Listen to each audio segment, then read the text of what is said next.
tu creación canto,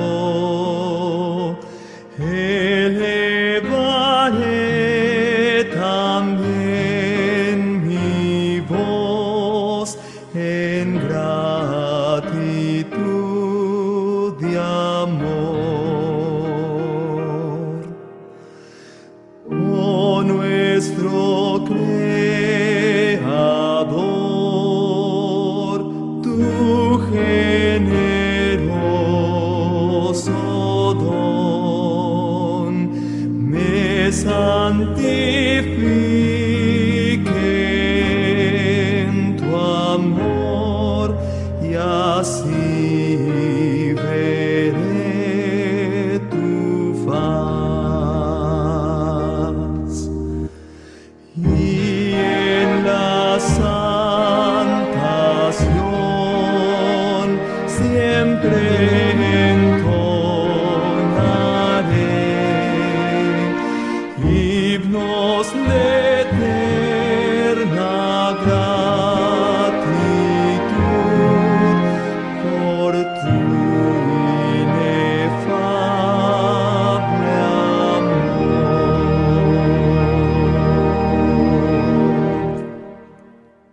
Bueno, vamos entonces a seguir con el estudio de los eventos histórico-proféticos del quinto sello. Y estamos viendo tal vez uno de los más importantes es cuando termina el quinto sello, que es con la Revolución Francesa. Entonces vamos a estudiar. Ya un segundo, hermanos, voy a compartir aquí. Y le pido a la hermanita Carolina si nos ayuda, por favor, con el texto bíblico. Ya aquí estamos siguiendo Sí, señor. la Revolución Francesa. Por favor. Ay. Dice, cuando hayan terminado de dar su testimonio, la bestia que sube del abismo, facción Roma imperial, hará guerra contra ellos, los vencerá y los matará. Y sus cadáveres yacerán en la calle de la gran ciudad, Francia, que simbólicamente se llama Sodoma y Egipto, donde también su Señor fue crucificado. Sodoma, perversión sexual, y Egipto, ateísmo, idolatría, esclavitud y ocultismo. Bien. Vamos aquí a destacar una frasecita para aprender algo nuevo de este versículo. Mire que cada vez que vemos el mismo versículo, el Señor nos muestra más y más y más cosas. Esto es algo que yo no había visto todavía. El Señor es como si no le mostrara algo que antes no vio, le quitara como un velo de los ojos. Aquí está. Entonces, esta es esta frase que subrayé, donde también el Señor fue crucificado. En Francia, en la Revolución Francesa, ¿cómo es que el Señor ha sido crucificado? Pues es fácil verlo cuando en la matanza de San Bartolomé eh, persiguen y asesinan a todos los hugonotes. Entonces, en la persona de ellos, Jesucristo fue crucificado.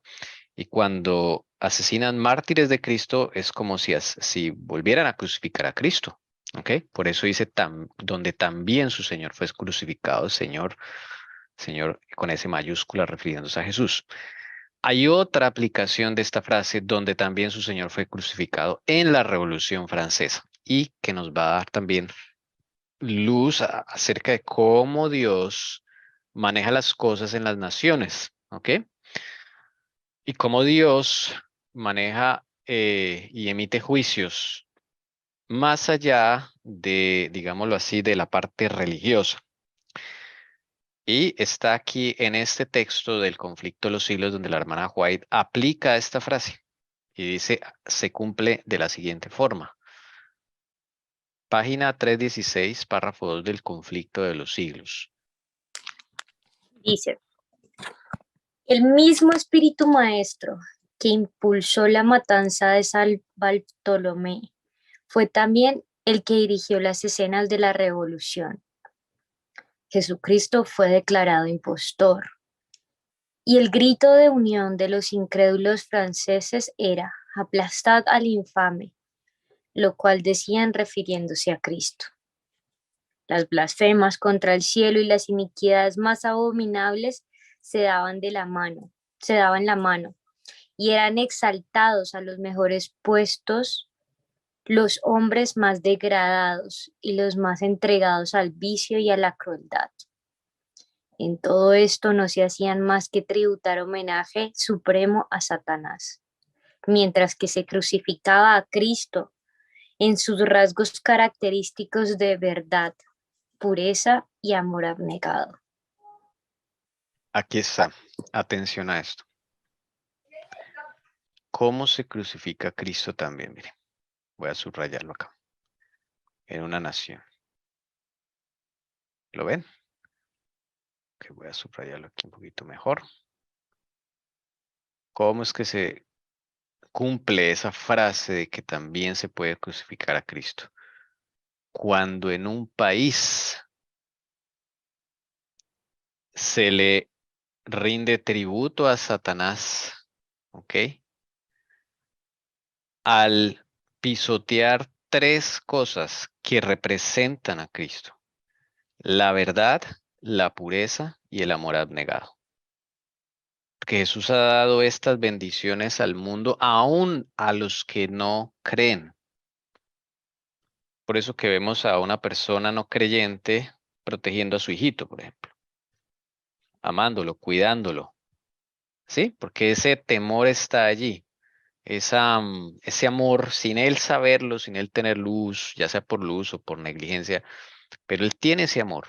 Ese amor no viene de nosotros, no viene del ser humano. Es algo que Dios ha dejado en todos por el sacrificio y la resurrección de Cristo, aún para los no creyentes.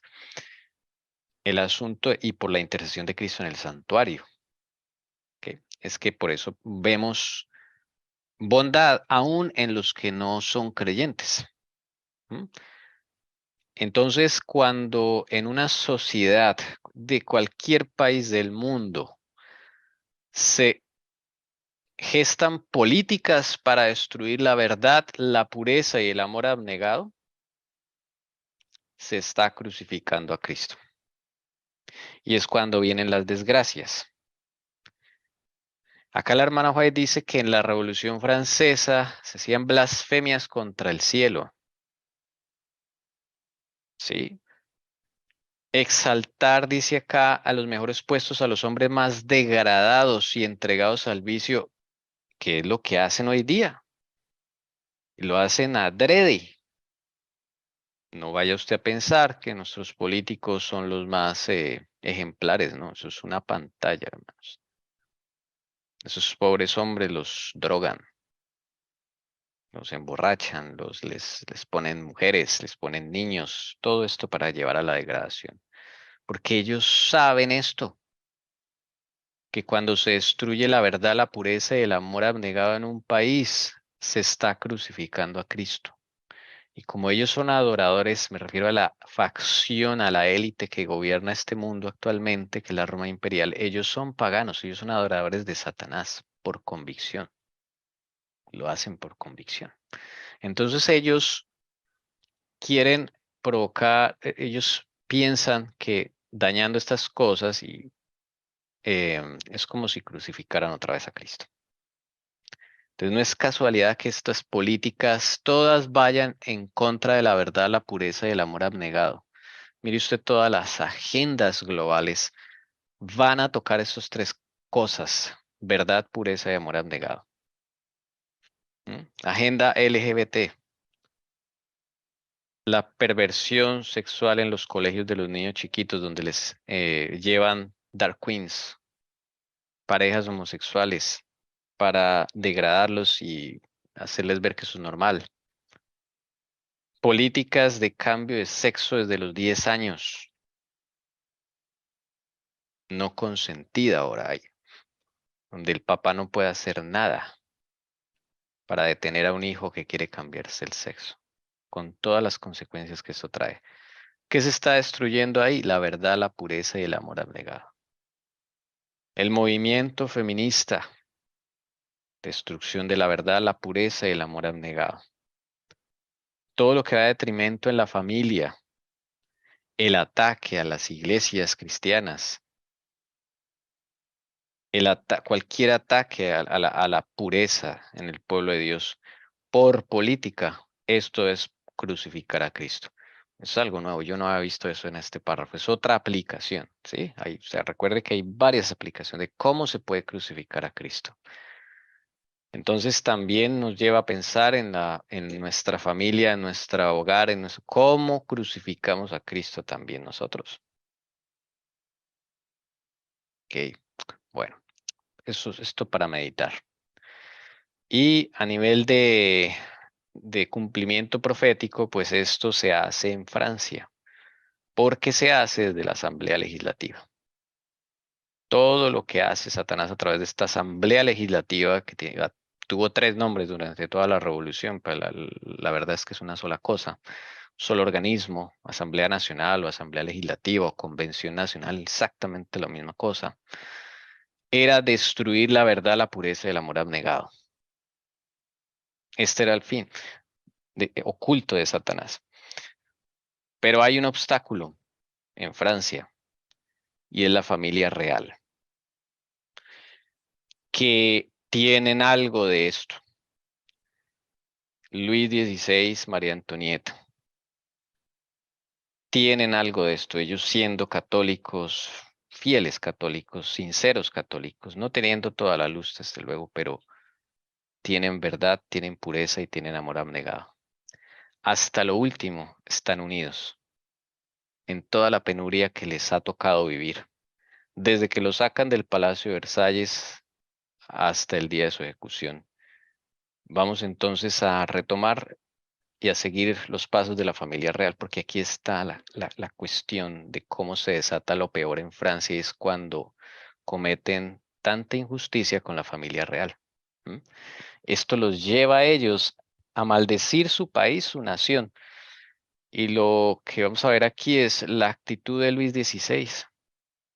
La actitud de él no es de sangre, no es de enviar tropas y matar a todo el mundo, no, es de sometimiento, es increíble ese hombre. Tratan de escapar, pero los pillan y los devuelven a París. El rey siempre está con su esposa, María Antonieta, sus dos hijos. El pequeñito es Luis Carlos y la niña de 14, 15 años es María Teresa. Y la hermana del rey, siempre son ellos. El resto son cortesanos, empleados. Son ellos, esa es la familia real, 5 personas. Y tienen Ay, que vivir penurias, ¿sí? qué pena. ¿Eso en qué capítulo está? 16 del conflicto de los siglos, Gracias. página 316, sí. Entonces, esta familia real le toca vivir una prueba muy dura. Los quieren destruir y ahí los van destruyendo poco a poco. Y los llevan al Palacio de las Tullerías, que es donde residen o sea, es como una habitación prisión, como una casa por cárcel, algo así en este momento.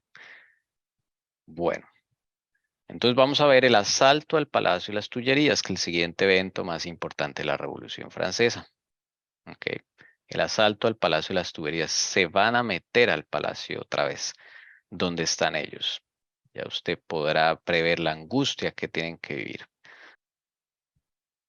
El 20 de junio de 1792, los sans-culottes de los suburbios de Saint-Marceau y Saint-Anthony se reunieron, armados con picas, guadañas, horquillas de heno y armas de todo tipo. A pesar de su gran número, parecían actuar bajo autoridad, y entre sus gritos, sus cantos, sus bailes y la salvaje mezcla de grotescos y temibles holgorios, parecían moverse por orden y actuar con una unanimidad que daba el efecto de orden a lo que era en sí mismo confusión. Estaban divididos en cuerpos y tenían sus líderes. También se exhibían estandartes, cuidadosamente seleccionados para expresar el carácter y el propósito de los desdichados que estaban reunidos bajo ellos. Uno de los estandartes era un par de pantalones andrajosos con el lema "Vivan los sansculotes". Otro alférez, vestido de negro, llevaba en una larga hasta una harslet de cerdo, es decir, parte de las entrañas de ese animal, todavía ensangrentadas con la leyenda "La comida de un aristócrata". Esta formidable asamblea fue rápidamente reclutada por el populacho de París, hasta formar una inmensa multitud, cuyo lenguaje, gestos y apariencia se combinan para anunciar alguna violenta catástrofe. Bueno, vamos entonces a mirar qué es lo que pasa aquí. Aparecen los sans-culottes. Sans-culotte en francés. Culotte es el pantalón que se usaba en esa época.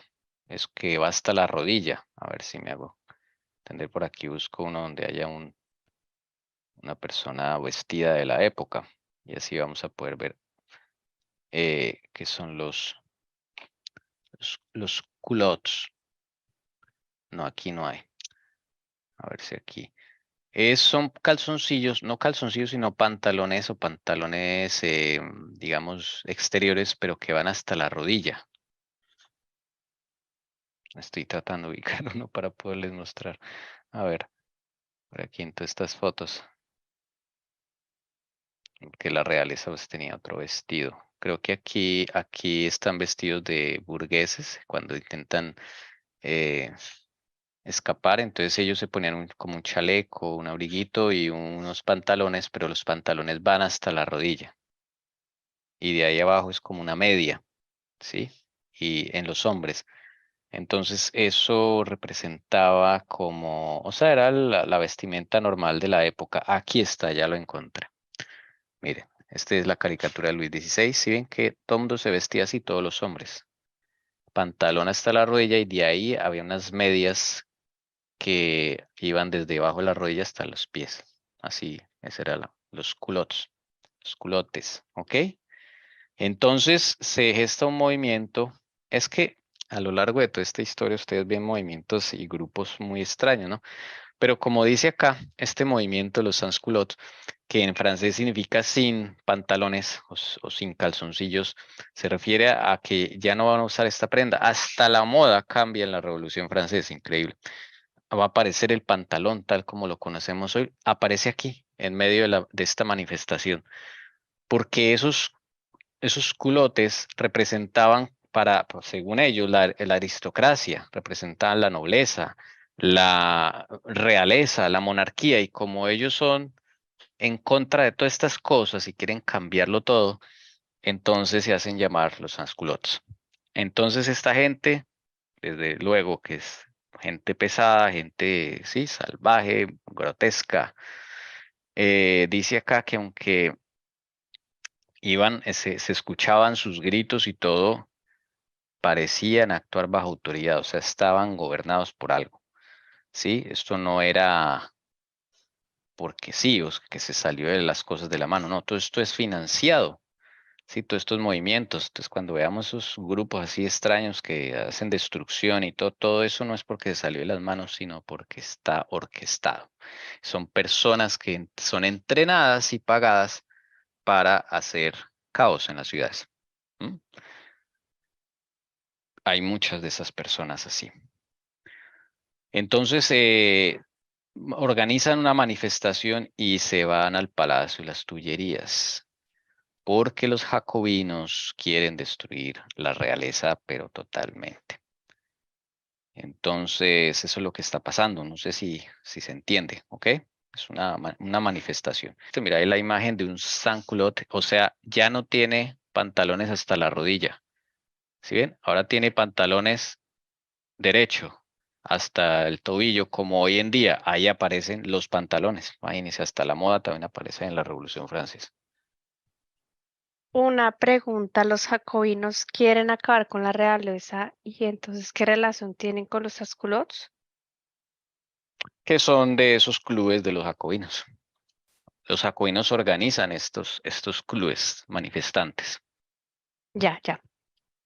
Ok, dice, los ciudadanos aterrorizados, temerosos del saqueo general, se concentraron no para defender al rey o para proteger la Asamblea Nacional, sino para la preservación del Palais Royal, donde el esplendor de las tiendas era más probable que atrajera la codicia de los sans-culottes.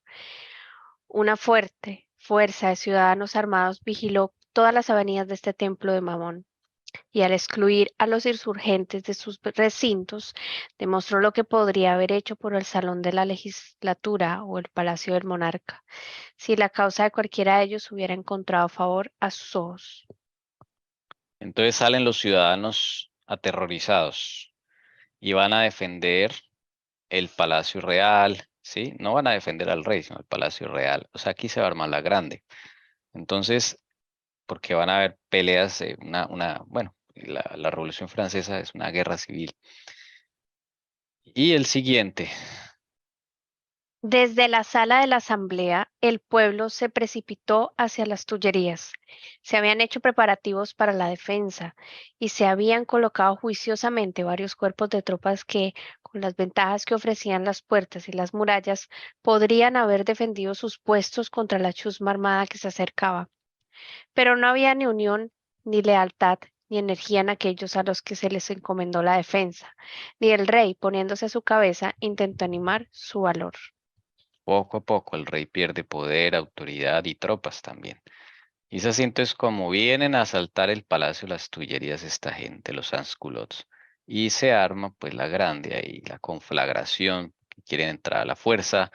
Luis XVI intenta pues animar a sus tropas, intenta ordenar la seguridad, la guardia y desde luego pues la superioridad numérica de un pueblo enardecido pues eso hace muy difícil la labor. ¿M? Vamos a ver qué pasa entonces con el asalto a este palacio, a ver si logran entrar a donde está la familia real. Hermana Lucy, si es tan amable. Sí, señor. Dice, los guardias nacionales se retiraron a la orden de los dos oficiales municipales, engalanados con sus bufandas de cargo, que les encargaron que no se opusieran a la voluntad del pueblo. Las rejas fueron destrozadas con mazos.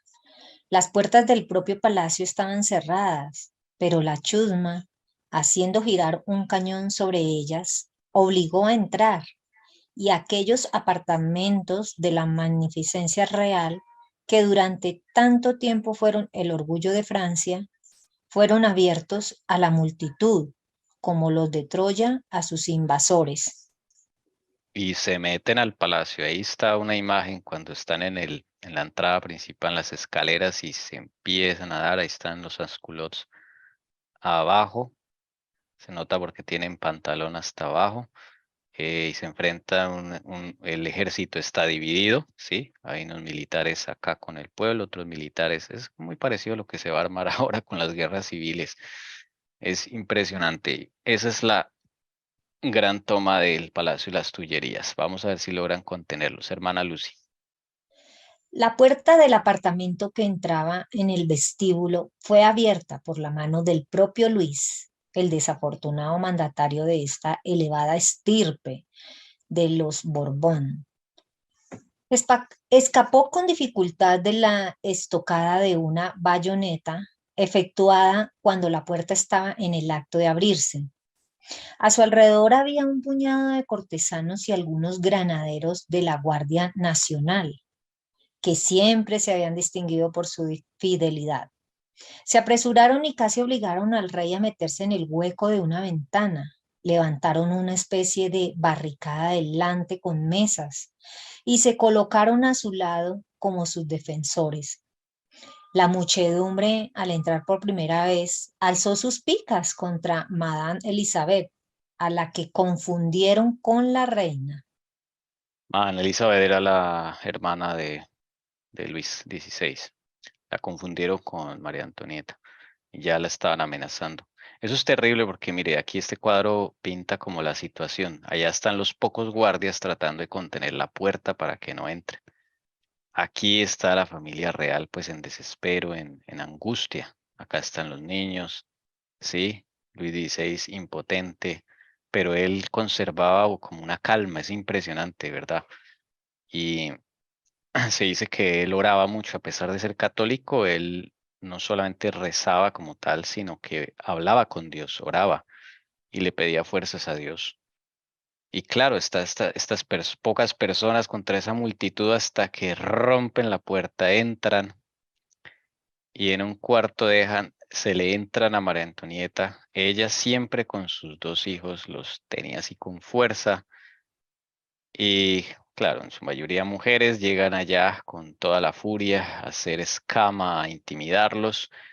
Y en una de esas, María Antonieta permite que le coloquen un gorro frigio al pequeño heredero al trono, al delfín, que llaman en Francia, que es Luis Carlos, chiquitico, el niño, y le ponen el gorro frigio. Entonces María Antonieta, como una estrategia para que esta gente se calme y todo eso, que ellos están con la revolución, y en otro cuarto cogen al pobre Luis XVI y lo mismo, a ponerle el gorro frigio, y Luis XVI acepta, se lo pone y todo para que todos estén felices, y ese acto hace que no los maten. Se bajan los ánimos. Ustedes saben que Dios es el que decide cuándo muere alguien o cuándo no. Y por, digo yo, intervención de Dios no los mataron. Sí, eso sí, el susto, pues tremendo, ¿no? Esta gente loca, porque no sé cómo más decirlo, tomada por demonios, pues uno llega a esos extremos, a no pensar. Y entonces ese odio que se les ve por la familia real. Pero bueno, las fotos hablan por sí mismas. Y bueno, ¿qué aplicación para nuestra vida? Nuestras familias, hermanos, necesitamos orar mucho más. Orar por todos los miembros de la familia, como decía la hermana Lucy, me uno a esa oración. En estos momentos de angustia, Luis XVI clamaba a Dios con María Antonieta y aprendieron a mirar al cielo. Era su única salvaguardia. Y por eso, si no, ya los hubieran matado hace rato. Pero se mantenían unidos con el Señor, unidos en oración, unidos como familia. Sí, habían momentos tensos, difíciles. María Antonieta, pues claro, le decía, mira, yo te dije tal cosa. El otro, claro, o sea, discutían como suele suceder en los hogares de nosotros. Pero lo que nunca se debe perder, hermanos, hay momentos tensos, lo van a ver siempre. Estamos en este mundo. Pero como decía la hermana Alcira, es mejor que se vean las cosas como son y no que nos engañen haciéndonos pensar que todo está bien en nuestra familia. Resulta que no, estamos en una guerra. Entonces, mejor que salgan todas las cosas a flote, pero lo que nunca debemos perder es el contacto con Dios de los miembros de la familia que son temerosos de Dios. Ahí está la bendición que el Señor puede derramar, porque dice la Biblia que el esposo no creyente es santificado por medio de la esposa que es temerosa de Dios y viceversa también.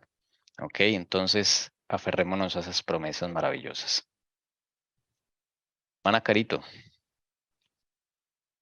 Sí, señor. te toca las siguientes 3 diapositivas. ¿Qué más pasa?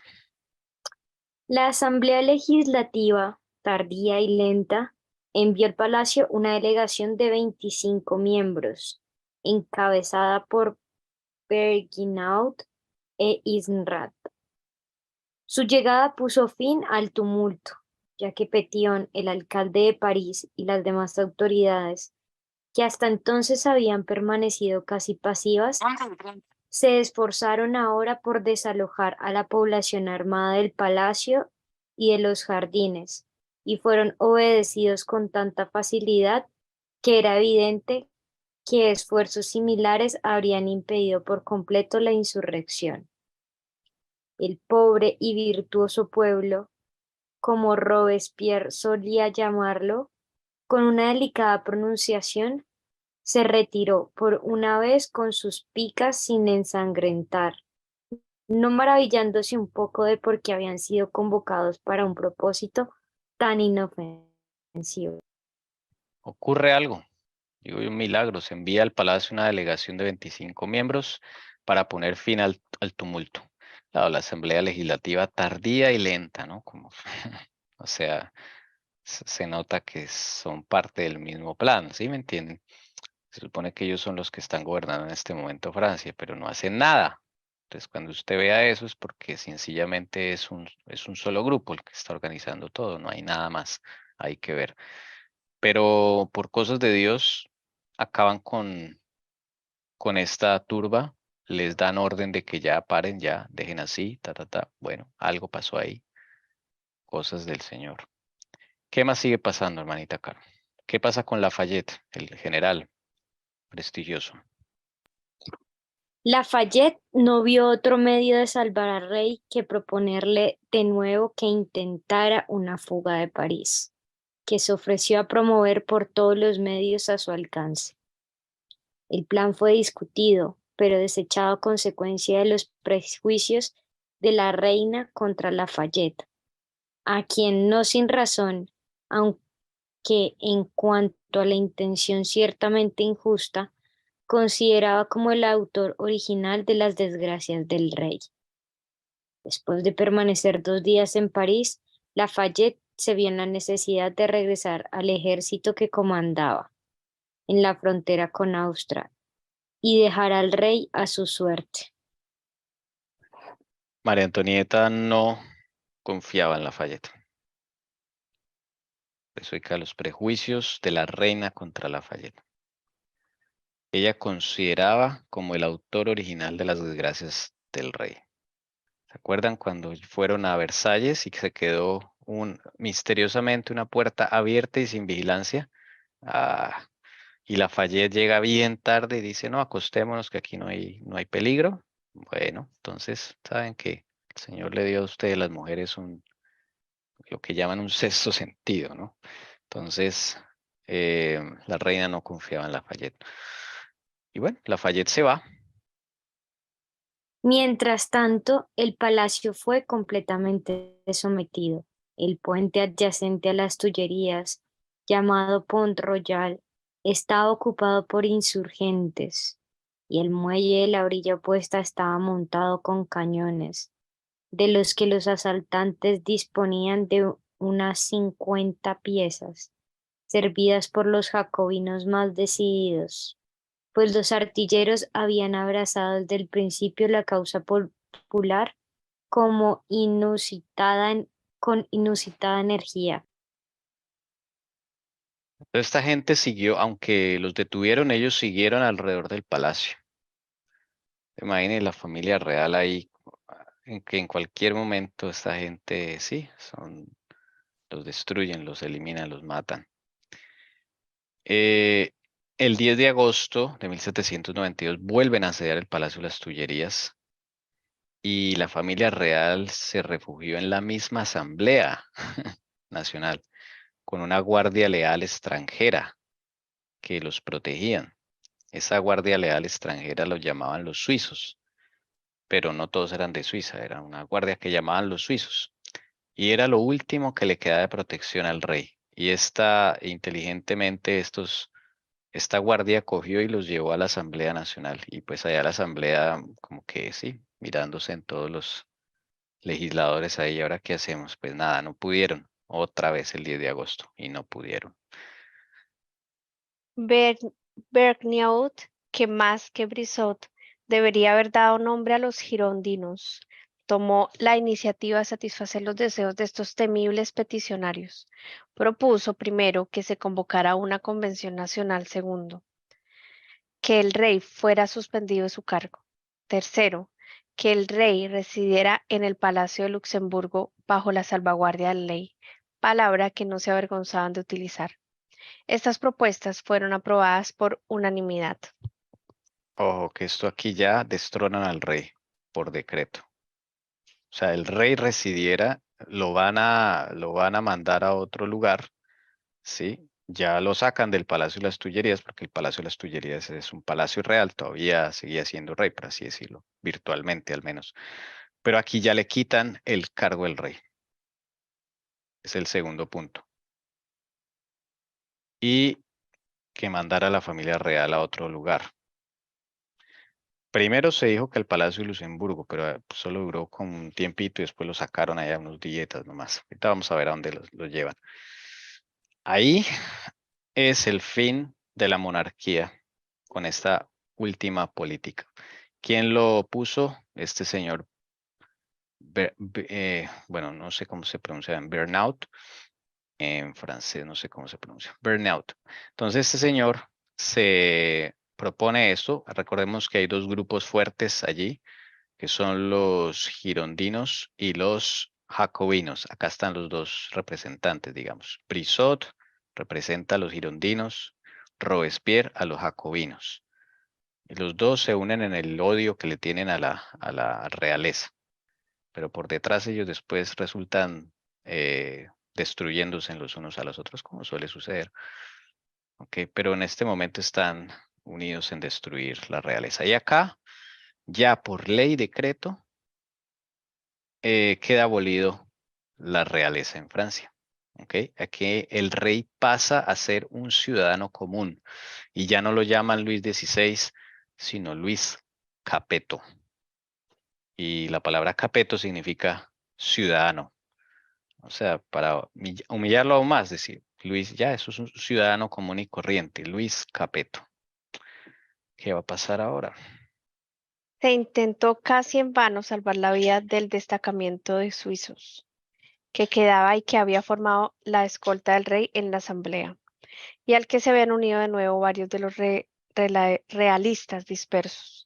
Sus oficiales propusieron, como último esfuerzo de desesperación, hacerse dueños de la asamblea y declarar a los diputados rehenes de la seguridad del rey.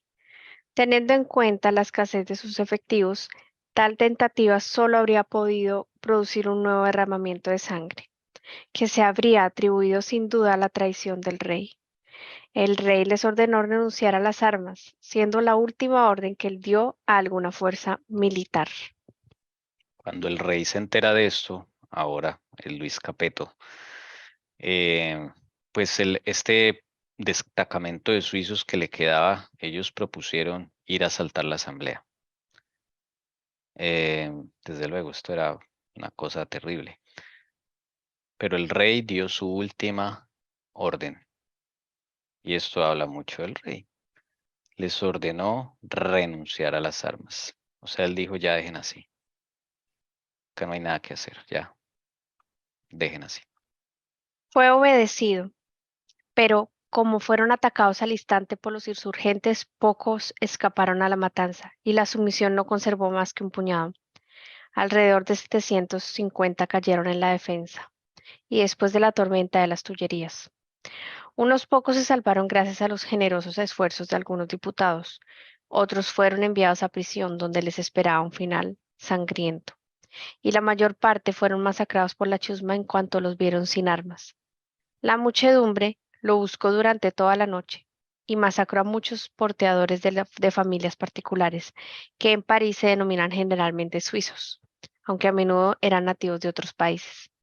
Al final, se permitió a la familia real pasar la noche, que cabe suponer que fue de insomnio, en las celdas del vecino convento de los Feulans. Así terminó por un periodo de 20 años y más el reinado de los Borbones sobre su antiguo reino de Francia. Los Borbones, que inició con Enrique IV, ¿se acuerdan? El que mataron en su propia carroza, en uno de sus caballos. Y termina con Luis XVI de los Borbones. Ahí. Los envían a un convento, ya no es palacio, ya cada vez los van degradando más y más. Y la poca guardia que tenía el rey, que se lo llamaban los suizos, la última guardia, los acabaron, hermanos. O sea, qué gente tan violenta. Y es así como vemos esta placa conmemorativa que está allá en las calles de París, está en la Plaza de la República en París, del 21 de septiembre de 1792, cuando la Asamblea decide destronar al rey por decreto. Entonces, esta es una fecha clave, 21 de septiembre de 1792. Por decreto destronan al rey y en este momento ya no existe rey en Francia, desde ese momento. Y para, mejor dicho, dejarlo claro, la asamblea propuso crear un calendario nuevo para Francia. Imagínense. O sea, no seguir el calendario convencional, porque ellos decían esto está atado a fiestas católicas y todo eso, y no queremos nada de eso. O sea, totalmente ateísmo total aquí. Y hacen un calendario, entonces empiezan a nombrar los días desde el 22 de septiembre. Para ellos es el primer día de la República Francesa. Y así empiezan a contar y hacen su propio calendario que va de septiembre de septiembre a septiembre, digamos. Durante 15 horas, la familia real estuvo encerrada en el palco de los taquígrafos. Finalmente, a la 1 de la madrugada fueron trasladados al convento de los Feuillants. Cuando se quedaron solos, Luis se postró en oración. Tus pruebas, oh Dios, son terribles. Danos valor para soportarlas. Te bendecimos en nuestras aflicciones, como lo hicimos en el día de la prosperidad. Acoge en tu misericordia a todos los que han muerto luchando en nuestra defensa. Bonita oración. Linda, sí. Impresiones, algo más que quieran decir, bien puedan. ¿Cómo ven a Luis en este momento de angustia? Pero entonces, Luis, digamos, ese reino estaba tan contaminado, ¿cierto? O sea, en su corazón se ve que él tenía conocimiento, cierto conocimiento del Dios Altísimo, ¿cierto? Porque para pronunciar estas palabras era porque él había conocido parte de lo que era ese gran Dios. Claro que sí, hermano. Eso es lo que queremos destacar aquí. O sea, él era católico, sí, o sea, él nunca conoció la Sí, fe católico, protestante sí. o hugonote, ¿no? Ya ni estaban ahí. Pero miren cómo una persona de otra denominación, de otra fe, con otra luz, puede llegar a tener una comunión con Dios. Eso es lo que queremos destacar, que no necesita ser adventista para tener una comunión con Dios. Que a veces nosotros nos afanamos por los que no son adventistas en nuestra casa. Ese no es el problema. El problema es que la persona pueda tener una relación con Dios. Dios no le va a pedir a todo el mundo que se vuelva adventista, eso téngalo claro. Eso no se trata de esto, ¿sí? Dios tiene un remanente, un grupo especial, pero eso no quiere decir que entonces alguien que no sea del adventismo no pueda tener una relación con Dios. Con mi esposa hemos viajado a lo largo y ancho de Brasil, ya podemos decir, y nos hemos encontrado con gente increíble que el Señor nos muestra, donde son de fe, me acuerdo de una señora de fe luterana impresionante, que me dejó impactado esa relación con Dios que tenía tan hermosa, una señora ya de edad, eh, y ella misma decía y contaba, ¿no? Hermosa, que el Señor le quitó a su esposo porque idolatraba a su esposo y el Señor se lo quita. Y ella ahí empieza a mirar para el cielo en su angustia y su desesperación y comienza a caminar con Dios. Ah, me Tommy, acuerdo, eso es maravilloso. ¿Sí? y según tu concepto, idolatrar a un esposo, ¿cómo es? Es simplemente cuando tu esposo es el primero en tu vida, en todo. Entonces, dependes totalmente de esa persona para tu felicidad, tu estabilidad emocional, todo gira alrededor a él. Entonces, eso el Señor le va mostrando a uno, porque también el hombre puede idolatrar a su esposa. Y la primera Sí, prioridad es Cristo. Uno no puede cambiar a Cristo. O sea, primero está Cristo. Primero antes que cualquier otra persona en la vida. Primero que los hijos, primero que los padres, primero que los esposos. Pero uno cae en eso. Y ella contaba. Ella contaba y decía, yo sufrí mucho, yo casi me muero, yo casi, mejor dicho, sí, me da porque eso es lo que sucede cuando es como a un alcohólico que le quitan la droga, le quitan su alcohol, perdón, o al drogadicto que le quitan su droga. En el caso de ella, su droga era su esposo. Su esposo era todo el centro de su vida, esposo para aquí, esposo para allá, ta, ta, ta, ta, ta. Y, y llevaban varios años. Una pareja que uno veía estable en todo, emocionalmente, todo estable, fe luterana, de ascendencia alemana, de esos que emigraron a la Segunda Guerra Mundial acá a Brasil. Y en un momento el esposo se va y se va con otra, así de la noche a la mañana.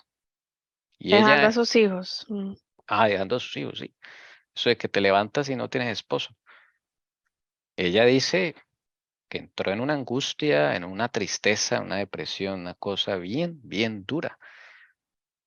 Pero ahí empezó a mirar al cielo y se aferró a Dios tanto que ella empezó a hablar con Dios, a caminar con Dios. Y es bonito verla después de toda esa experiencia, o sea, que uno ve a la persona que tiene una amistad con Jesús. Y es el mismo Jesús de nosotros, o sea, y ella es de otra fe totalmente diferente, ¿sí? Y de otra cultura y de otra, o sea, fue una experiencia maravillosa. Eso es lo que queremos mostrar aquí, hermanos. Que a veces uno se preocupa que porque, ay, mi hijo no es adventista, no sé. No, hermanos, eso no es el problema, no es el problema. El Señor, eso es algo que el Señor decide en dónde manda a alguien. Eso no es problema. El Señor tiene muchos hospitales. Pero ¿puedo aportar algo? Por favor. Eso es muy cierto, pero para digamos, para ya el fin, digamos lo que es la doctrina, llamemos que Dios le entrega a la iglesia adventista, esa última generación debe cumplir esas cualidades. Sí, ahora todavía no, y como le explico yo, esa es como la fe, ¿sí? Pero el conocimiento va a ir en totalidad al final, porque pues se debe obedecer la ley, así como Cristo obedeció. Y digamos, los pentecostales, todos, pues todavía no tienen totalmente la verdad, ¿sí? Y ese es el tiempo, llamemos, de gracia. Y esa es la luz que le ha dado. Pero ya para que poder hablar de etapas de la historia del cristianismo al final, eso no debe ser así. Yo no estoy hablando adventistas, de la doctrina, o sea, de lo que creemos. Dice la Biblia, al final será un solo pueblo, ¿no? Un solo rebaño. Eso lo dice también una profecía, dice, es la última generación. Y el Shabbat, ¿no? Se guardará todos, todo lo guardaremos. La ley, en sí la ley. Entonces, y sí hay un mensaje, y yo lo creo porque está no escrito y Dios me lo confirmó, mensaje especial para el pueblo adventista, sí. Que inclusive cuando Dios me mostró que yo salía, había una pentecostal o había una testigo de Jehová y quería que le contara. Él decía, no, ese mensaje es para el pueblo adventista. O sea, un pueblo que se ha venido preparando. Y es cuando yo llego a esa casa, había un grupo pequeño. Y ahí entra una ley dominical. O sea, sí hay una etapa, la etapa principalmente, y Dios le dará algo especial. Si tiene algo especial al pueblo adventista, no organización. Es que a veces también nos equivocamos con eso. Pero Gracias eso por es esos otra comentarios. etapa, Sí. ¿no? Pero hay que irnos Ujú. preparando en eso. Sí, señora, así es. Bueno, entonces, sí, ¿Querrá aportar algo? por favor, De la sí. pregunta, para complementar, era lo que dijiste, la pregunta de la hermana Lucy de la idolatría al esposo o a la esposa, es el contemplar, ¿no? El primero que debemos contemplar siempre, el único es a Jesús, conocerlo, analizar cada detalle de nuestra vida con Él y de la vida de Jesús también. Entonces, preguntarnos qué tanto contemplamos y ahí uno va a saber cómo está la idolatría con la esposa o el esposo, ¿no? Y también agregar a la historia que para reivindicación del nombre del Señor Jesús y la obra que sigue haciendo con la señora porque sigue viva la que conocimos, le devolvió al esposo. El esposo volvió a la vida de ella. Pocos años, no sé cuántos, pero fueron pocos. Ya hoy en día es viuda, pero pues sigue en el camino del Señor, pero pues el Señor se le devolvió porque se cumplió esa parte de esa obra en ella de la idolatría, entonces es una victoria muy bonita, ¿no? Que nos sorprendió también. Yo Sí, conozco del caso de una hermana de la iglesia que le sucedió exactamente, y yo la conozco a ella, lo que están hablando. Y Dios le quita al esposo. Y solo doy un ejemplo porque ahí es bueno dar ejemplos. ¿Qué es lo que llega uno a idolatrar a alguien por encima de Dios? Y ella había nacido de cuna adventista, pero también se había casado con alguien que no era de adventista. Ella amaba más al esposo que lo que el esposo le pidiera. Si iba en contra de cosas de Dios, ella lo hacía. Si habían paseos, que por lo general ellos eran de muchos paseos, viajar en Colombia era lo que les gustaba, eran ellos dos solos realmente. Ella no le importaba si tenía que no guardar sábado, si tenían que ir a cócteles, si tenían que, no le importaba ir a reuniones, a ella no tomaba ni nada de eso. Entonces Dios siempre pasaba en segundo plano, siempre, y Dios le dio el tiempo, años, que yo no es una señora joven, ya es una señora de edad, y le dio todo el tiempo, de una manera, de otra, empezaba a usar joyas, o sea, el Señor le dio todo ese tiempo. Y cuando ella habla hoy en día, dice, las joyas, yo las usaba por mi esposo. Mi esposo no me podía ver sin joyas. Llegó al final, ya yo a ella la conocí, pero luego somos amigas a la final, inclusive poco antes de que el esposo muera, y se lo llevó así un momento a otro, fue un cáncer repentino y ¡pum! Ella empieza a dejar las joyas, porque ella empieza a tratar de volver a caminar con Jesús y darle, y al Padre, ¿no? Porque no solo es Jesús, Padre, Hijo y Espíritu Santo, darles el primer lugar. Y es cuando ahí, pues, empieza un choque, pero igual él ya no le gustaba. Entonces, claro, empezó a ver muchas cosas de que Dios nos había enseñado, de cómo vestirnos. Tampoco le gustaba que vistiera con faldas. Bueno, todo eso, muchos años lo complació como a él le gustaba. Esos son ejemplos, pero llegó el tiempo final y ya el Señor, afortunadamente, ella toma, yo digo, Dios mío, toma una decisión, el darle el primer lugar a Dios en lo último, sin ella saber que Dios le iba a quitar el esposo. Es así como Dios le quita el esposo y ella cae en una depresión muy brutal porque era su primer, o sea, para ella no había otro ser, era el único amor. Era más que Dios, y ella entra en una depresión que ella se enferma de cáncer y a punto de morirse. Y ahí es cuando ella empieza realmente a tener una conexión con el Señor, a encontrarse con el Señor.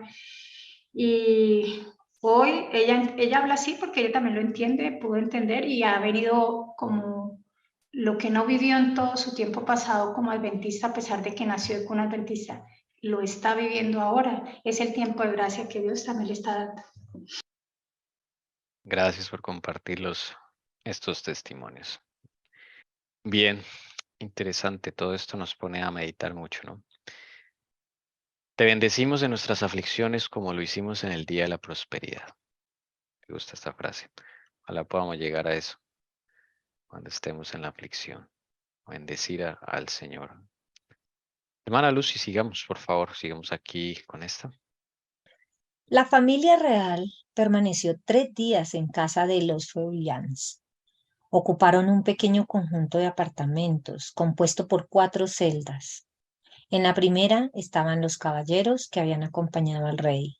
En la segunda encontramos al rey.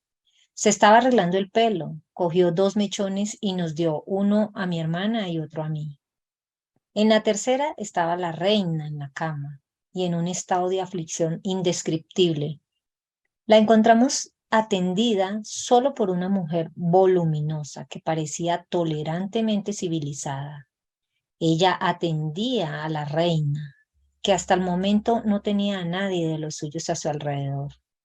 Pregunté a su majestad qué habían hecho los embajadores de las potencias extranjeras en las circunstancias existentes. Me dijo que no podían hacer nada, pero que la señora del embajador inglés acababa de darle una prueba del interés privado que tenía por su bienestar enviándole ropa blanca para su hijo. ¿Dónde están las potencias extranjeras? No pueden hacer nada. Este es un testimonio de una trabajadora de la Casa Real de Luis XVI. Ella era escritora de la Casa Real. Y hasta ahí, digamos, pudo acompañar al rey porque después se les fueron quitando empleados y ya dejaron solo a la familia. Y ella cuenta esto, ¿no? Cuenta cómo les toca ahora vivir. Esto ya es una fortaleza, se los van a pasar una fortaleza. Aquel desafortunado general Lafayette se quedó finalmente sin el apoyo de una parte considerable, incluso de su propio ejército, de modo que con 3 amigos, cuyos nombres eran bien conocidos en la Revolución, se atrevió a intentar una fuga de Francia y al cruzar una parte de la frontera enemiga, fueron hechos prisioneros por una cuadrilla de prusianos. Bueno, Lafayette le toca huir, pero cuando llega a la frontera, los prusianos lo cogen prisionero. Prusianos son lo que hoy es Alemania y Polonia, que en esa época se llamaba Prusia, esas dos regiones, ¿ok? Es el imperio prusiano. Después ese imperio prusiano va a dar origen al imperio Alemania y va a salir Alemania y después va a salir Polonia. Eso le pasó a Lafayette y bueno, Lafayette también deja su esposa, tiene que vivir el cautiverio de su esposo, él tiene también 2 hijas y bueno, no es poco difícil la situación del pero. Ustedes saben que todo esto están involucrados ahí de alguna forma. Dice, las exigencias de la Comunidad de París, ahora el Sanedrín de los jacobinos, eran por supuesto de sangre y venganza, y de tribunales revolucionarios que ejecutaran de forma breve y brusca a constitucionalistas y monárquicos, soldados y sacerdotes, a todos los que actuaran según el principio que el rey tenía algún derecho a defender su persona y su residencia contra una turba furiosa, armada con mosquetos y cañones, y sobre todo los que pudieran por cualquier implicación posible ser acusados de haber aprobado doctrinas que se inclinaban hacia la monarquía en cualquier momento durante todos los cambios de esta revolución de rasgos cambiantes. Bien, aquí se instalan los llamados, un segundo borro este que se me quedó aquí. Aquí instalan los llamados tribunales revolucionarios. Son tribunales, bueno, que llaman de justicia, pero realmente son los tribunales de injusticia, para condenar y asesinar a todos los que tengan que ver con la monarquía. O sea, esta gente está empecinada en extirpar totalmente cualquier vestigio de monarquía, realeza, nobleza. Quieren eliminar todas digamos, esa jerarquía, esas clases sociales que existían desde la Edad Media.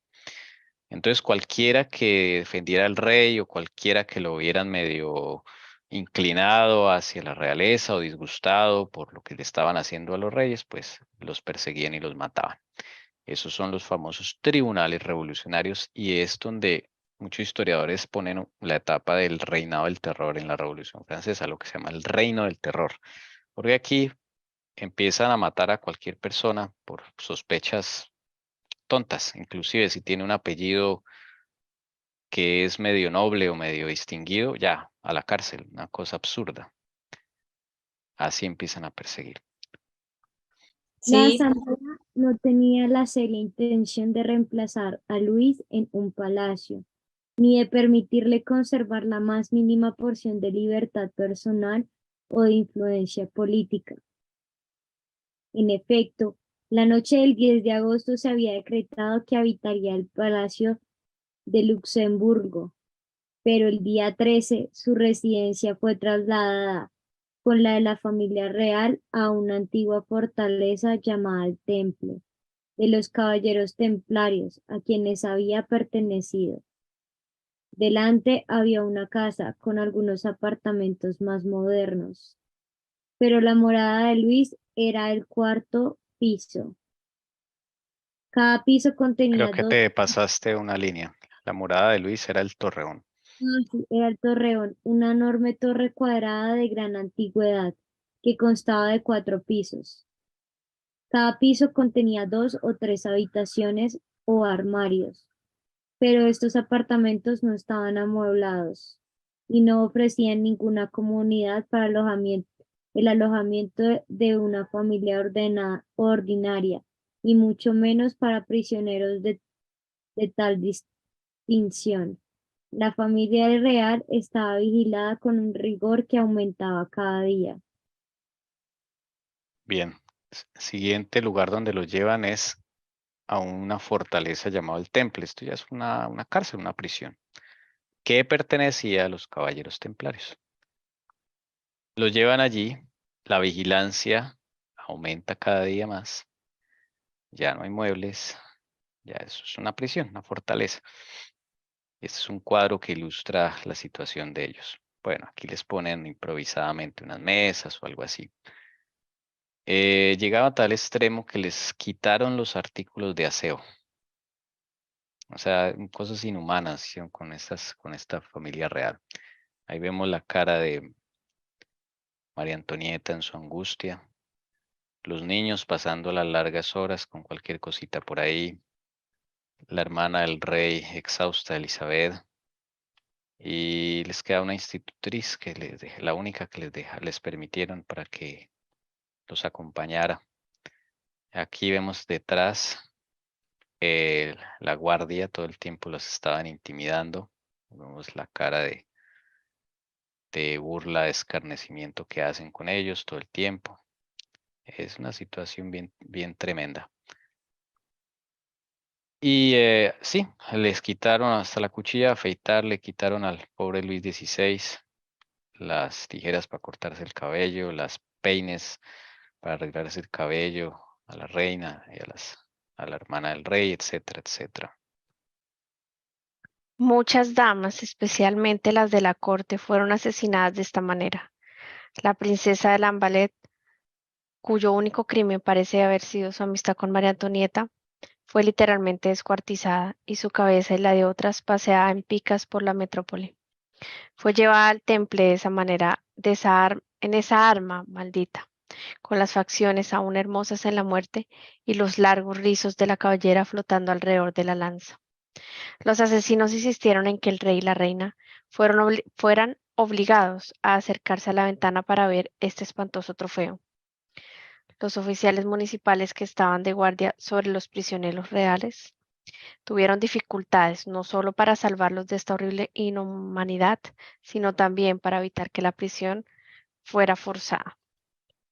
Todos los cortesanos, todos los empleados, todos los amigos de la familia real fueron asesinados y de una forma brutal. Y lo llevan a juicio en estos tribunales revolucionarios por cualquier cosa, por solamente tener un apellido, como decíamos. También se empieza a perseguir al clero, a los sacerdotes católicos, que los ven como sospechosos de ser simpatizantes de la familia real. También a ellos los persiguen, los matan. ¿Y dónde está la Asamblea Legislativa? En silencio. Otra erupción del celo republicano se dirigió contra las antigüedades y las bellas artes de Francia. El nombre del rey fue declarado detestable y todos los recuerdos de la realeza fueron, a propuesta de Barrère, ordenados para ser destruidos.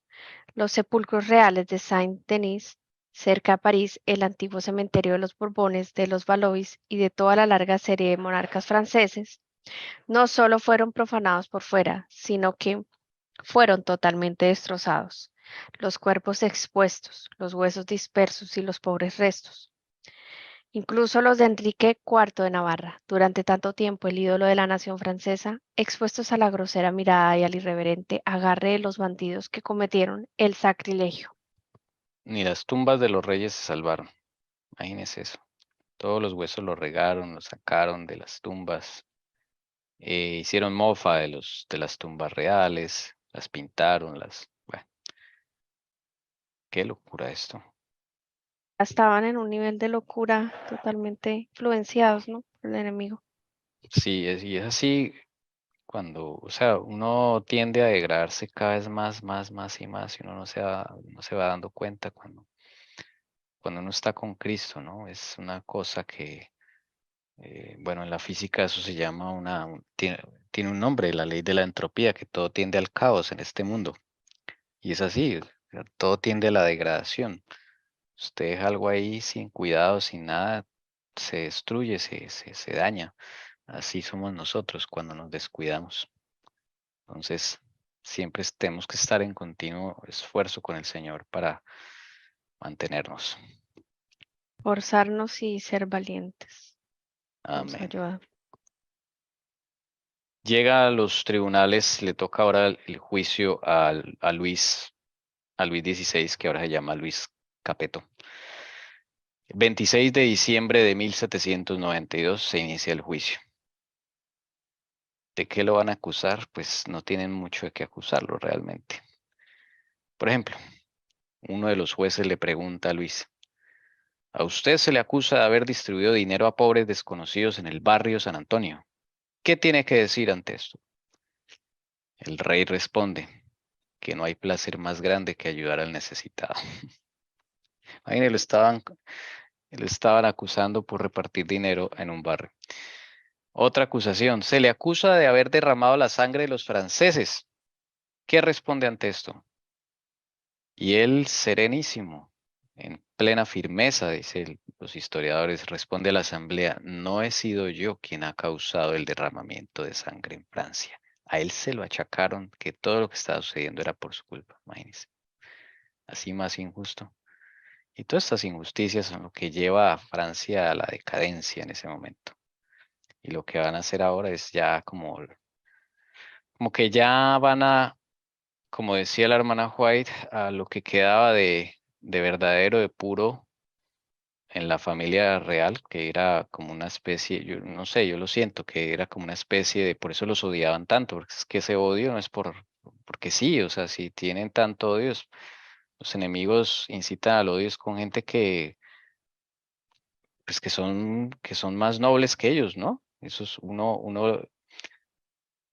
puede darle rabia a personas que le hacen ver sus pecados a uno porque son mejores en unas áreas que unos muy flaco, ¿no? Bueno, eso, porque tanto odio es inexplicable. Entonces, así fue el juicio de Luis, así, o sea, no tenían de dónde sacar, y le terminan achacando el derramamiento de sangre en Francia a él. Como a Jesús. Sí, unas cosas que, sí, como inventándose a ver por dónde. Y eso duraron deliberando y todo que hacían con Luis y todo eso. Bien, hubieran podido llevarlo allá a Austria porque María Antonieta era de familia austriaca. Ya, váyase y listo. Pero es un odio, una cosa terrible. Pero es que es esto lo que van a hacer, digámoslo así, el destruir lo que quedaba de orden en Francia, lo que quedaba de, digámoslo así, de verdadero, de estructura en el Estado lo destruyen. O sea, y ellos mismos como que se echan una maldición al hacer estas injusticias. El monarca, al regresar a su prisión, se encontró con que estaba condenado a la incomunicación. Se le negó toda relación con su familia. Lloró, pero ni su esposa, ni su hermana, ni su hija pudieron compartir sus lágrimas. Era por la suerte de su hijo por lo que mostraba el más profundo interés. Sin embargo, por muy angustiosos que fueran sus temores, no podían llegar a los extremos a los que se vio reducido el niño. El corazón del hombre no puede imaginar la crueldad de su suerte. Y Luis deja un testamento porque él ya siente que lo van a acabar. Deja un testamento y es muy bonito donde le dice a su hijo Luis Carlos, esa parte no la dejé aquí, pero le dice: no te vayas a vengar de esta injusticia. Si tienes la oportunidad, no vayas a tomar venganza por ti mismo. ¿Sí? Algo así como que le enseña y le dice: deja a Dios esto, pero nunca vayas a tomar venganza por esto. Esas son como sus últimas palabras a su hijo. A él lo sacan, lo incomunican de su familia, pues eso es lo más duro que le da, lo más duro que le hacen a Luis. Hermana Carito, le toca a usted. Sí, señor. Cuando el duque de Orleans, primo del rey, que había regresado de Inglaterra a la caída de Lafayette, y se sentó como miembro de la convención bajo el absurdo nombre del ciudadano Legatlit. Cuando este vil príncipe se le preguntó su voto, hubo una profunda pausa, y cuando la respuesta resultó ser muerte, un horror momentáneo electrizó a los auditores. Cuando se contaron los votos, la condena directa fue aprobada por una mayoría de 53, siendo la diferencia entre 387 y 334. El presidente Berginau anunció que la condena de muerte se pronunciaba contra Luis Capeto. ¿Qué Y ahí lo, más? sí, eso es una cosa. Mira que yo ahorita les quiero contar algo que vi. Sí, señor. Ahorita cuando quería ver cómo era el palacio, ¿sí? Entonces me metí en internet y era muy bonito. Entonces había como una cosa de National Geographic y yo dije, no, ahí debe haber información verídica. Verídica estaban diciendo que María Antonieta era una sanguinaria y que había sido una reina muy mala. ¿Ve? ¿Y de dónde National Geographic? ¿Sí ven? Totalmente distorsionado. Esa es la imagen que venden de ellos. Pero aquí vemos que es otra cosa. Prueba de Total. que no nos cuentan la verdad. O sea, nos dan una falsa imagen de las cosas que sucedieron. Entonces, Y que por eso había sido decapitada. mm, imagínense, sanguinaria esa era una Lady Di de la época. Ujú. Y yo me Era un, puse a pensar, sanguinaria, la otra loca esa. no sé a quién te refieres. Bueno. Bien. Votación final 387 contra 334. Y así se definió la muerte, la decapitación de Luis XVI. Esta es la despedida. Es muy triste. Le dejan despedirse de su familia. Ya podrán imaginar. María Antonieta, los niños y su hermana totalmente desconsolada. Luis está muy tranquilo. Les da un abrazo, lloran y se va al patíbulo. Y aquí los ejecutantes le permiten un confesor que llaman y están con las gorras de la revolución. Ya se les olvidó lo del pantalón. Vuelvan a usar los culotes. Ponen la gorra.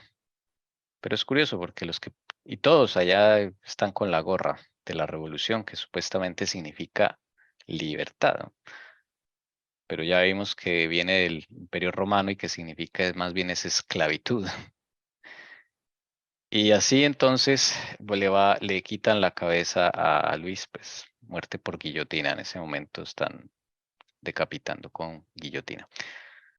Los términos de su acusación eran demasiado depravados como para insinuarlos aquí. No quiso responder, sino que apeló a todas las que habían sido madres, contra la posibilidad misma de los horrores que se decían contra ella. La viuda de un rey, la hermana de un emperador, fue condenada a muerte, arrastrada en un túmulo abierto hasta el lugar de la ejecución y decapitada el 16 de octubre de 1793. Sufrió la muerte en su 39º año. La princesa Isabel, hermana de Luis, fue decapitada en mayo de 1794. Entonces en enero, esto es 23 de enero de 1793, decapitado Luis XVI. 9 meses después, el 16 de octubre de 1793, María Antonieta. Y en mayo, antes había sido decapitada la hermana de Luis. Así fue, o sea, una tras otra, una tras otra. ¿Sí ven? Los horrores que se decían contra ella. Y hoy día todavía, oiga, qué cosa tan tenaz.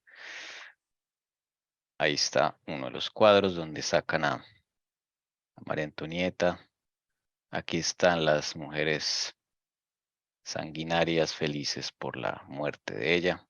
A duras penas el ejército lograba contenerlas. Eso fue una cosa donde cuando los decapitaron y más a ella, uy, eso hubo una algarabía, una fiesta, una de todo. Sí, imagínese eso. Por eso digo, tanto odio, eso no es porque sí. Y finalmente, hermana Lucy, ¿qué pasa con los hijos? Recuerden que hay dos hijos. María Teresa, la niña mayor, y Luis Carlos, que sería el próximo rey, pero obviamente no lo van a dejar. El infeliz muchacho, Luis Carlos, fue puesto a cargo del villano más despiadado que la comunidad de París, bien conocedora de dónde se encontraban tales agentes, pudo seleccionar entre su banda de jacobinos. Este desgraciado, un zapatero llamado Simón, preguntó a sus patrones qué se iba a hacer con el joven lobo. ¿Debía ser asesinado? No. ¿Envenenado? No. ¿Hacerlo morir de hambre? No. ¿Qué se iba a hacer entonces? Hay que deshacerse de él. En consecuencia, mediante la continuación del tratamiento más severo por los golpes, el frío, las vigilias, los ayunos y los malos usos de todo tipo, tan frágil flor pronto se marchitó. Murió el 8 de junio de 1795. Bueno, ese es el niño. Tenía unos entre 7 y 10 años. Bueno, pero hay cosas aquí curiosas. Cuando él lo ponen a cargo de un zapatero, un tipo ordinario, y entonces le dice a sus patrones, bueno, ¿y qué hago con ese niño? ¿Lo mato? No. ¿Lo enveneno? No. ¿Qué hacerlo morir de hambre? No. ¿Qué hay que hacer? Decía entonces el zapatero, ¿no? Deshágase de él. Dice la historia, o lo que se tiene, ¿no? Lo que se tiene así de evidencia es que él murió por el maltrato. Murió de maltrato infantil. Pero cuando llega a hacer la autopsia, uno de los médicos, aquí pasan cosas raras, porque este niño al parecer no muere. Pasan cosas raras. Este niño dicen que le dio una enfermedad que fue tuberculosis. El primer médico que lo ve, lo matan envenenándolo. ¿Sí? Entonces ahí uno dice, bueno, ¿qué está pasando? Luego llegan dos médicos más y declaran que es enfermo de tuberculosis. Pero acá en el registro de este historiador dice que fue simplemente por golpes, por maltrato, no a una enfermedad como tal. Se le hace una autopsia, pero el que hace la autopsia dice, parece ser un niño, aparentemente es un niño de 10 años. ¿Por qué él usa esas frases? ¿Por qué aparentemente? Y dice que él lo encuentra en la autopsia, él totalmente pues golpeado, desfigurado ese niño. Y él dice, pues sí, no lo reconoce. Él dice que le dijeron que es el hijo del rey, que le hiciera la autopsia, pero él al parecer no se parece al hijo del rey. O sea, al parecer hicieron como un niño, un cadáver, lo pusieron allí y dijeron que era Luis y lo sacaron. Ese es Luis Carlos, el chiquito. Al sol de hoy no se sabe dónde está. Y creo que la hermana Elcira me contó un día que lo enviaron a los Estados Unidos para protegerlo. Es que estoy recordando si ese es el caso y creo que lo envían a Estados Unidos, lo esconden, no recuerdo si es ese, pero sí hay un niño durante esa revolución que hacen eso y son los que montan, llamemos todo lo que son Estados Unidos, toda esa gente como Dupont, algo así, vienen Ujú. perteneciendo a ellos porque ellos se cambian los apellidos y ese niño lo protegen. Sí, ese me acordé de eso. Sí, sí, señora. Entonces, este al parecer es el rey. Este sería Luis XVII. Hubiera sido, ¿no? Se lo hubieran dejado. Lo guardaron. Y la Tiene niña, que sí. ver ahí, perdón, Napoleón, ¿cierto? Sí, sí, tiene Ujú. que ver, siempre sí es, pero no es Napoleón quien creo que es uno de sus comandantes. Oiga, eso había una cantidad de traiciones que trabajaban ahí y yo no recuerdo si ese pertenece a la facción católica, quien defienden a ese niño. Sí, es raro. Porque cuando dicen hay que deshacerse de él es extraño, o sea, porque no lo matan y ya, ¿no? Pues a toda su familia la mataron, la decapitaron, entonces A ahí él, es. a él lo tenían aislado y la idea era que muriera de hambre y de Ujú. enfermedad y todo. Pero que alguien en lo secreto iba a donde lo tenían y le llevaba comida, hasta que por fin pues arman el complot para poderlo llevar a América y sacarlo porque ya no podía estar ahí porque lo iban a matar.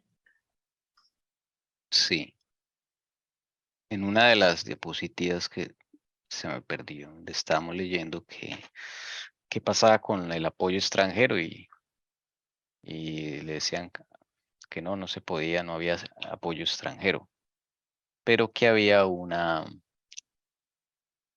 la esposa del embajador le enviaba vestidos blancos a María Antonieta, a su hijo, ¿sí? O sea, al chiquito, a este que estamos leyendo. Le enviaba vestidos blancos, o sea, sí había alguien allí detrás. ¿Por qué le enviaba blancos? Bueno, no sé, tal vez una señal o algo significaba. Otra Es cosa rara. que dentro de esas facciones, si uno sabe, llamemos que hay dos, porque Dios lo confirmó y lo dijo, pero siempre hay intrigas, hay una cantidad de cosas y sí, o sea, infiltraciones y de todo para poder lograr, digamos, sus objetivos.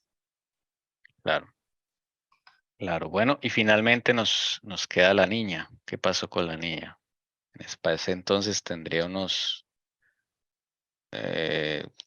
15 años más o menos, adolescente. Después de este último y horrible crimen, hubo una relajación a favor de la hija y ahora única hija de esta infeliz casa. La princesa real, María Teresa, cuyas cualidades han honrado desde entonces incluso su nacimiento y su sangre, experimentó desde este periodo un cautiverio mitigado.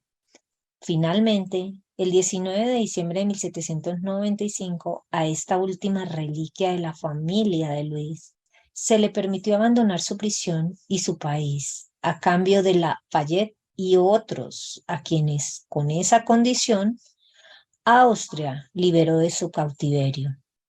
Posteriormente, se convirtió en la esposa de su primo, el duque de Angulema, hijo mayor del monarca reinante de Francia, y obtuvo, por la forma en que se comportó en Bordeaux en 1815, los mayores elogios por su gallardía y espíritu. Bueno, al menos públicamente sobrevivió esta niña y el niño, pues al parecer lo llevaron escondido. Y esta es María Teresa, la niña, de unos 15 años en ese momento cuando fue trasladada y se cambiaron prisioneros, digamos, ¿sí? Entonces, como Lafayette estaba ya en Prusia apresado con otros, entonces propusieron hacer un cambio. Y como esta niña era de ascendencia austríaca, entonces la llevan a Austria. Allá vive una vida, digámoslo así, normal, pero acaba de vivir su vida en tranquilidad, al parecer. Y ese es el fin de la monarquía en Francia. Quiero dar un aporte de algo que me llama la atención de cómo se repite, pero con otra facción. Entonces yo digo que si esto se lo llevan la facción católica, me hizo acordar que eso es algo que voy a hablar que tiene que ver con Cleopatra y Marco Antonio. Ellos tuvieron 3 hijos. Y también cuando ellos, llamémoslos, los matan, a esos 3 hijos, la esposa de Julio César se los lleva y es como pueden salvar a la hija también y salvan al otro. Y es así como ¿cómo es que se llama? La genealogía, llamemos, sí, como tolemaica, es que viene de Egipto se traslada a Roma y es Roma quien hereda Egipto. Muy interesante lo que nos acabas de decir. Interesante. O sea, esos Entonces, niños los salvan allí y se los llevan a Roma en ese caso. sí, porque llamemos, cuando yo ya les conté en la historia cómo viene ese cronograma, de cómo, por qué todavía Egipto está acá, llamemos todo tiene que ver con Alejandro Magno, pero luego tiene que ver con Cleopatra y los hijos de Cleopatra que tenían que ver con todas esas culturas y todo eso que habían aprendido de Egipto, llega a Roma. Y llega a Roma a través de esos niños, 2 niños que salvan. Y la que lo salva, que es lo que llama la atención, la historia, pero no la historia que nos cuentan, la historia que no nos cuentan. Y nos dicen que es la esposa de Julio César quien acoge a esos 2 niños, a la niña, y la casa con algunos emperadores romanos. Y es ahí donde viene la genealogía de los Romas imperiales, o sea, los imperios, ¿sí? De Roma imperial. Entonces, muchos de esas familias imperiales proceden de allá y heredaron de Egipto. Entonces, estoy viendo aquí un patrón que si es así, porque no recuerdo si este es el hijo, que esconden, sacan y lo mandan al Nuevo Mundo. Aquí, ahí les hicieron lo mismo, los sacan de Egipto y los llevan a Roma, fíjese. Acá los sacan de Francia y los llevan al Nuevo Mundo, o sea, América. Y allá es donde los educan y todo para montar el imperio. Y así lo hicieron allí en Roma. Interesante. Ok. Bueno, Una pregunta. sí. Es que acá dice que se convirtió en la esposa de su primo el duque de Angulema, hijo mayor del ¿Cuál era el monarca reinante de Francia? ¿A quién se refiere? ¿No era el primo malo del rey 16? No. ¿Duque? No. No, después nombran a un Luis XVIII y dura 20 días. O sea, es una cosa muy, muy curiosa, ¿sí? Porque queda un heredero de esta casa, los Borbón, y es el tío. ¿Ok? El tío, o sea, el tío de ella, hermano de su padre fallecido, él sería el siguiente sucesor al trono. Entonces, él es el que nombran por pocos días, algo así, un Luis XVIII, y él tiene que firmar una abdicación para que no lo maten, desde luego. Eso es lo que pasa. Entonces, eso sucede ahí, mientras hay un virtual rey Luis XVIII. Ya sí, porque querían acabar con los reyes, ¿no? Eso, tienen que acabar con toda la familia.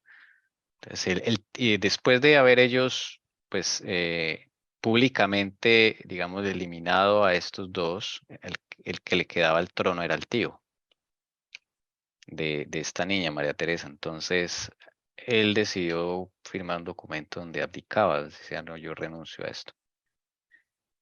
Entonces, sí es ese niño que lo sacan allá. ¿Y sabe qué es lo curioso? Que Roma hereda de Grecia. Y todo eso es profecía. Hereda de Grecia y hereda de Roma. Perdón, hereda de Egipto. Y es lo que tenemos hoy. Es como que se van arrastrando esos imperios a lo largo de la historia, ¿no? Claro, porque eso está en la profecía de Daniel, esos imperios, que es un versículo que Dios me mostró literalmente, que lo que habíamos creído que llamemos Babilonia, Grecia, Medo-Persia, o sea, eso quedaron en el pasado y ahorita se montó solo Roma. No, eso no es así. Cuando uno ya le sigue las historias, ve uno que ellos llegan allá y llegan y van heredando y llegan. O sea, inclusive Alejandro Magno llega a Egipto y casi, si tú ves Bonaparte, quería llegar a Egipto porque todos buscan ese Egipto. Sí, sí, sí, sí. Platón, que es lo que se supone que es lo que hemos heredado de la educación de ahorita, la historia de él que yo he leído, él tuvo que ir a Egipto, todos estos tuvieron que ir a Egipto. Y eso es oscuro, entonces es todo lo que por eso es que era lo que yo le decía, Egipto va al final, Egipto representa el mundo. Pero obvio que también si uno sigue mirando la historia en el pasado que Dios nos muestra, estaba Babilonia. Entonces es prácticamente que esas dos, digamos, dos imperios, podríamos decirlo, vuelven y repiten y es lo que heredan no tanto como Egipto, sino como digamos, Egipto, digamos, de Babilonia se hereda la confusión. La confusión de cantidad de doctrinas, cantidad de pensamientos y todo eso es introducido a las iglesias. Y Egipto pues es el mundo, literalmente todas las culturas, pero si uno mira atrás, Egipto hereda de Babilonia, ¿no? Sí. Entonces eso es casi la misma cosa, entonces por eso le digo, pero esos patrones vuelven y se repiten, y lo hicieron con Cleopatra. Entonces yo también me preguntaba, ¿y para qué quieren salvar a esos dos niños? Sí. Pero cuando uno sigue la historia es porque ellos transmutan y siguen, porque es como Dios quiere tener su pueblo y su pueblo, su heredad, sus hijos de sus hijos de sus hijos. Esos somos los que representamos a Dios. Satanás tiene sus hijos, tiene sus pueblos y necesita con quién trabajar. Sus Entonces es linajes, su linaje, sí señor. claro. Bueno, entonces aquí voy a aclarar que este es un Luis XVIII que alcanzaron a nombrar Luis XVIII. Hay el niño chiquito es que estamos hablando que se llevan a Estados Unidos secretamente, lo alcanzaron a nombrar un sector como Luis XVII. O sea, continúan la estirpe, sí, de alguna forma. Y al tío lo llamaron Luis XVIII. Resulta que el tío firma la acta de abdicación y entonces le tocaría el trono a la esposa de María Teresa, perdón, al esposo de María Teresa, o sea, el primo, hijo de este Luis XVIII. Este es el duque de Angulema. Y entonces, María Teresa ha tenido el reinado más corto de la historia porque ella fue reina de Francia durante 20 minutos, mientras le listaban el papel de abdicación a su esposo, que también lo firmó a regañadientes, según dice la historia. Y así, o sea, tocaba acabar con ellos, mejor dicho, ese era su objetivo. Y ahí lo lograron. Y ahí termina esa fase de la Revolución Francesa, digamos que es muy clave. Después de esto, cuando acaban de destruir a esta familia real, es cuando Francia se desquicia totalmente.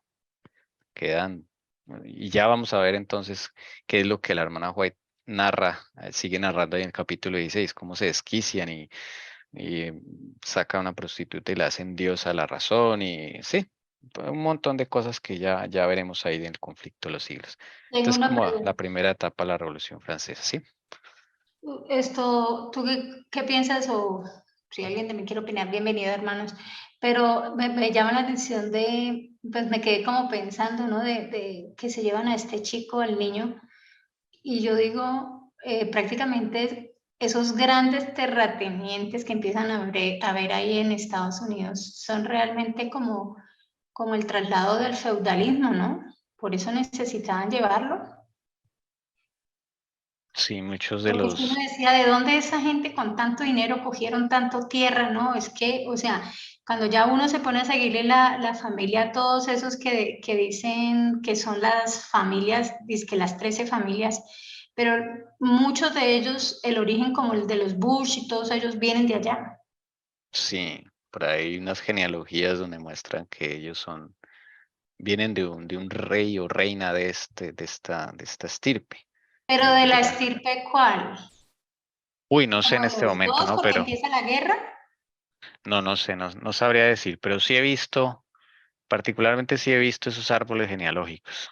Entonces ahí no puede ver que, no sé, Bill Gates por allá él es descendiente de reyes. Estos DuPont, toda esta gente que es poderosa en Estados Los Unidos, Bush. los Bush, todos vienen de reyes, de algún rey por allá. Entonces ellos, después de ese conflicto que hay allá, porque yo estuve mirando lo de los Bush, ellos salen para allá, pero es que salen con ese dinero y llegan a tener tanta riqueza y tanta plata, o sea, es que uno decía de un momento a otro porque ciertas familias, pero bueno, Dios le va contestando a uno. Sí, ya los montan, ya son, Por eso los vienen hijos son después. importantes, o sea, si no los llevan, porque ¿qué representaban ellos? El feudalismo. Claro, y eran Pero los entonces últimos allá que no sigue quedaban. el feudalismo, ¿qué sigue? Sigue ¿cómo es que se llama? Lo que te dije, terratenientes. Sí, le cambian el sistema económico y todo, es verdad. Y muchos reyes de Europa tienen que huir, porque esto no se queda en Francia solamente. Vamos a ver que Tú esto, estás diciendo algo clave, es como si se estuviera repitiendo cuando llegan las tribus germánicas y muchos de esos, de ese linaje imperial romano, tienen que huir y algunos católicos del linaje de papales también tienen que huir y llegan a Venecia. ujú, sí, aquí también se repite eso, es verdad. Porque esto empieza en Francia, pero de aquí para arriba eso empiezan a la perseguir a todos los reyes de Europa. Y tienen que huir, otros los matan, otros, mejor dicho, o sea, es la perseguida, y todavía no apareció Napoleón. Napoleón aparece precisamente para empezar por su recorrido por todo el mundo a tumbar y tumbar reyes. Por ejemplo, el rey de Portugal huyó acá a Brasil, le tocó refugiarse aquí en Brasil, por ejemplo, y así. Bueno, no sé si hay algún comentario adicional. Bien, hermanos, vamos a terminar con una oración. Siento que debemos orar por la hermana Elcira para que se pase el programa esta tarde sin ningún inconveniente. Ustedes saben que Satanás no quiere que se hable de este tema. El sábado pasado, pues ustedes saben, tuvimos inconvenientes. Desde luego es porque hay problemas también en nosotros, en nuestro carácter, pero el enemigo ataca y se entra por cualquier lado. Nos tumbó la luz. Justo en la diapositiva donde la hermana Elcira empieza a hablar de las cadenas espirituales, ahí, pum, generacionales, y ahí se cayó la luz totalmente. Ahorita se alcanzó a ir un poquito, si ustedes recuerdan, pero es hoy preciso en el día de culto. Pero bueno, de nosotros no depende, pero sí de la hermana Elcira. Que ella tenga, el Señor le conceda voz, le conceda, que el enemigo recurre a cualquier cosa con tal de no decir esta información, hermanos. Entonces yo los convoco, los invito para que hagamos una oración juntos, para que el tema, el mensaje, la hermana Elcira pueda darlo el Señor, la proteja, sus santos ángeles la rodeen y adelante, hermanos. Vamos adelante con este tema que de verdad es muy, muy importante. Yo creo que es lo más Yo quiero importante. darle las gracias de verdad porque sí me he sentido muy enferma. Ya ahorita se me aclaró más la voz, pero sí he venido como, y sobre todo ahorita he estado como con mucho dolor de cabeza. Y ya me empezó a doler el cuerpo y siento como fiebre. Sí, sí, bien, hermano, eso es una lucha, eso es algo serio. Satanás no quiere que hable la hermana Elcira y nosotros debemos apoyarla como hermanos en Cristo que somos y los más necesitados de esta información. Entonces vamos a orar, hermanos, vamos a orar y a dejar esto en las manos del Señor, a clamar al Señor para que el programa a la tarde se pueda realizar.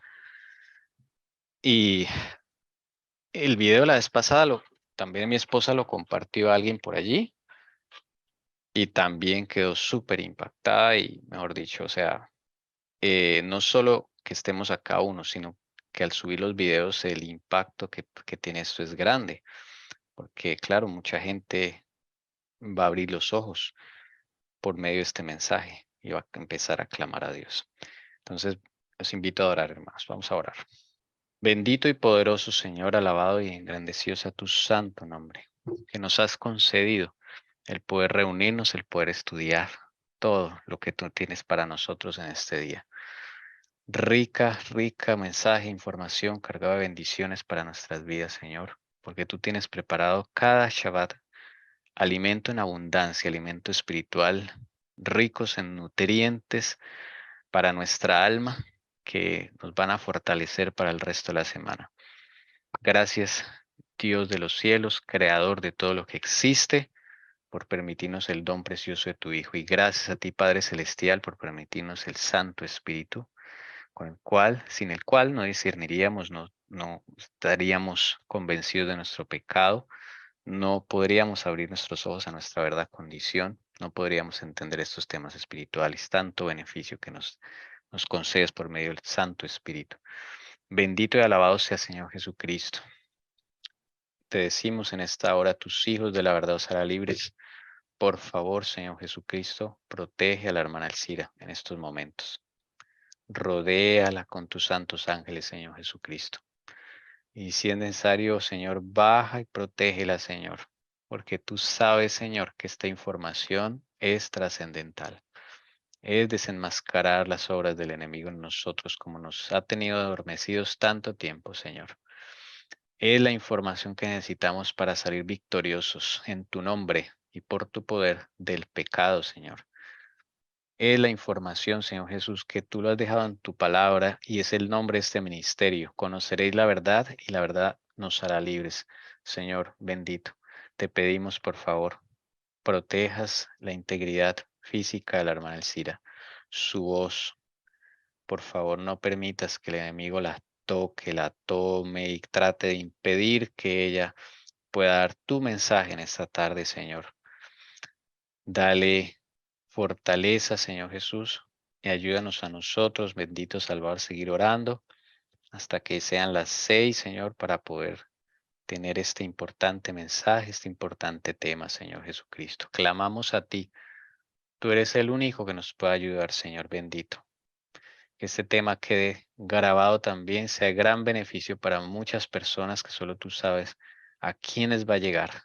Adicionalmente, de nosotros que somos los primeros necesitados, que estamos urgidos de esto, Señor Jesús, para poder tener victoria, Señor, finalmente, para tu honra y tu gloria. Jesucristo, guarda a la hermana Elcira su voz, por favor, protégele su voz. Bendito Salvador, que es tu parlante con el que tú hablas, Señor Jesucristo. Y así podamos, Señor, disfrutar, estar listos a las 6 de la tarde, Señor Jesucristo, hora de Colombia. Que tu bendición sea con nosotros, con nuestras familias. Por favor, Señor Jesús, guárdalos y que podamos conectarnos ahora más tardecito, Señor. Ayúdanos a mantener la actitud de reverencia, de batalla, actitud de batalla, Señor Jesús, que no nos fresquemos. Danos ese querer y ese hacer, Señor, por tu buena voluntad. En tu precioso y poderoso nombre, Señor Jesucristo. Amén, Señor. Amén.